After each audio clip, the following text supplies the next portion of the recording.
新闻要招乡亲来运动。南投县德山高中羽毛球队代表南投县参加今年全国中等学校运动会，得到高中男生团体亚军第2名。这若是德山高中有史以来上好的成绩，嘛是南投县羽球运动在这个比赛内面第一个团体奖牌。为了奖励这学生，特别举办庆功宴加颁发奖金。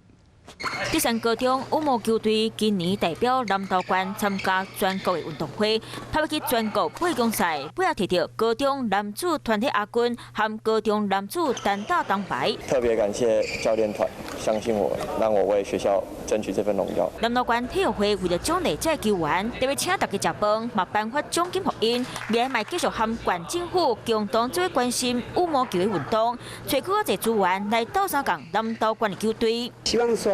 我们在体育会的重视之下，我们各项的运动活动呢、运动赛事都能够成绩都越来越卓越。德山高中羽毛球队这摆唔若创下好成绩，嘛是南投县伫咧这摆比赛内底头一摆摕到团体奖牌，期待这球员伫咧未来参加比赛会当有更好的成绩。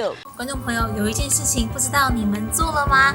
那就是赶快来订阅我们的 CH52华视的频道，而且记得哦，一定要帮我们分享、按赞，还要开启小铃铛。